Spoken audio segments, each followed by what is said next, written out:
Hello everyone, Larry Satchwell here, back in the shop again today. This is my failed roosting box. It was up for 3 years and had no visitors. So I'm going to convert this today to a screech owl nesting box. It's a little bit big, but who doesn't like a roomy house?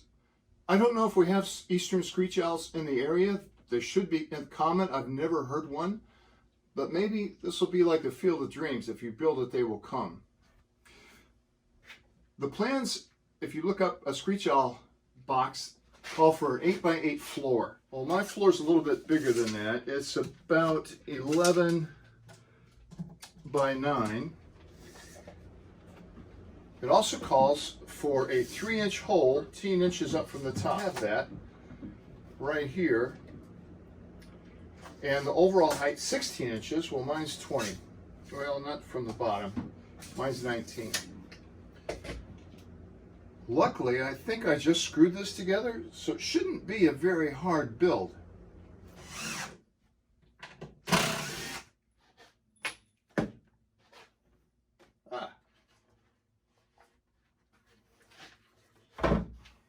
One of the first things I need to do is to remove these dowels, and I'm not sure how easy they are. They are in there.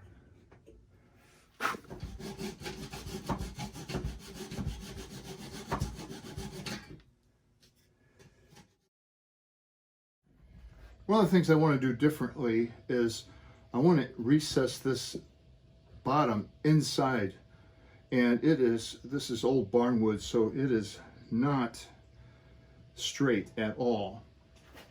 The way I did it before allows water to come down here and flow into it, and it is showing some sign of deterioration.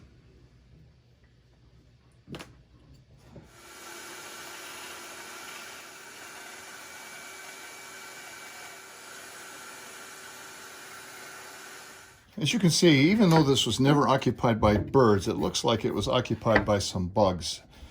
So before I go any further, I'm going to take this outside and use some Simply Green, non-toxic, biodegradable, all-purpose cleaner and kind of sterilize it as you would. And that way it'll be nice and fresh if the owls choose to use it.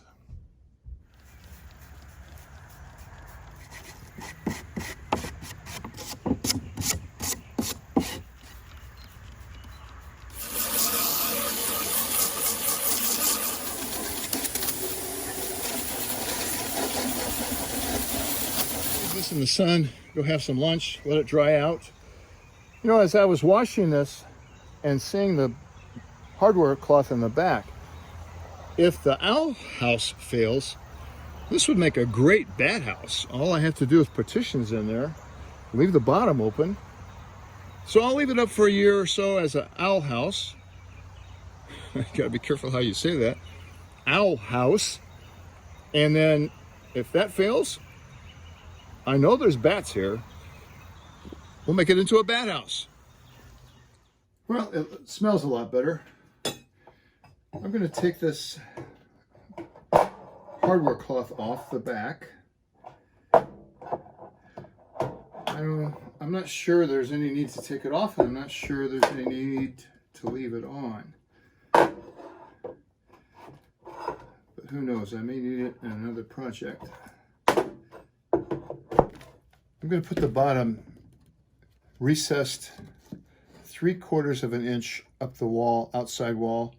So the easiest way to do that is just to use a piece of 3/4 inch lumber as a spacer. Working with this old barnwood is not the easiest. And on this side, it was tilted out a little bit, so I put a clamp on here so I can establish where that screw goes. With the box finished, I can turn my attention to the front. I don't need this on here anymore.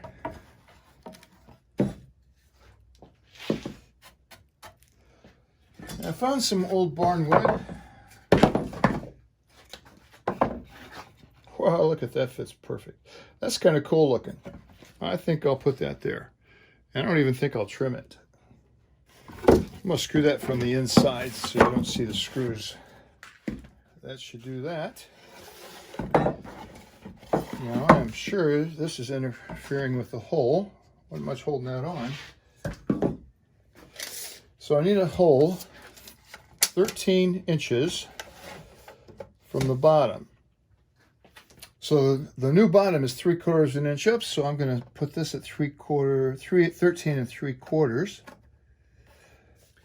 And my board is 11 1/2. So 5 3/4. I'm going to be cutting this hole out with my jigsaw because I don't have a hole saw that's 3 inches. Jigsaw is cut from on the upstroke, so to make a clean hole in the front, I'll be cutting this from the inside. I've got these set at 1 1/2 inches, and I'll scribe a line. Nothing magical about the size of this bit as long as your jigsaw blade fits through it.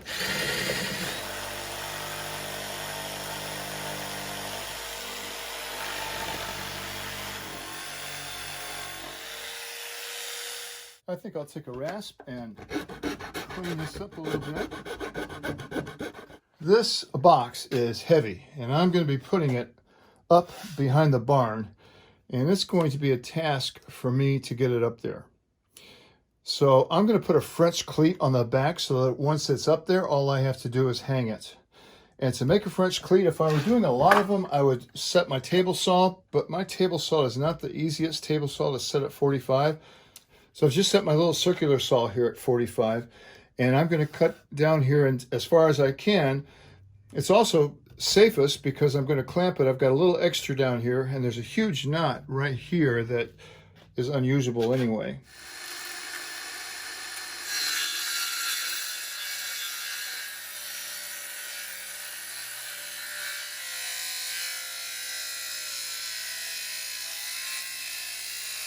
Attach one side to the barn, the other side to the birdhouse, and right here I'll just cut off this little scrap. The way this goes on is pretty simple. I have a line scribed here perpendicular to the side. This side will go on here, and I'll simply screw that in. That's on there nice and sturdy.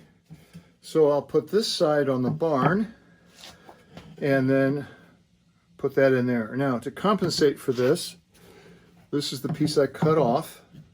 I'll put it down at the bottom of the box, and that'll offset the top. I'll use the original screws I took out of here.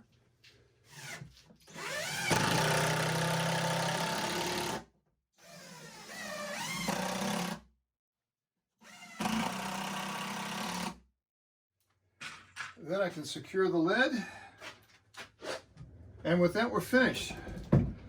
Ready to go hang it. That's probably going to be the hardest part of this job.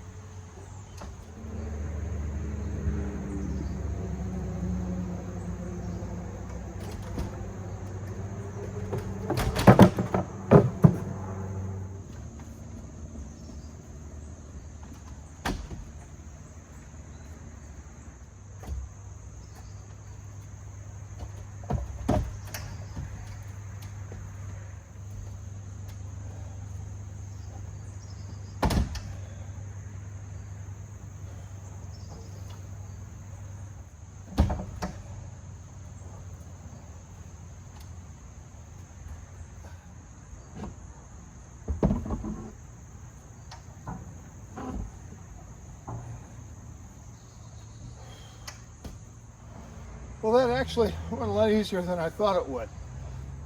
The French cleat and the block were exactly the size to get it caught in the ladder. That's why it fell off the first time. I think it's up there pretty secure. I'm 6'1", so it's about 12-15 feet up in the air, which I think is the recommended height. We'll give it some time, but that's my version of a screech owl box. Thanks for watching.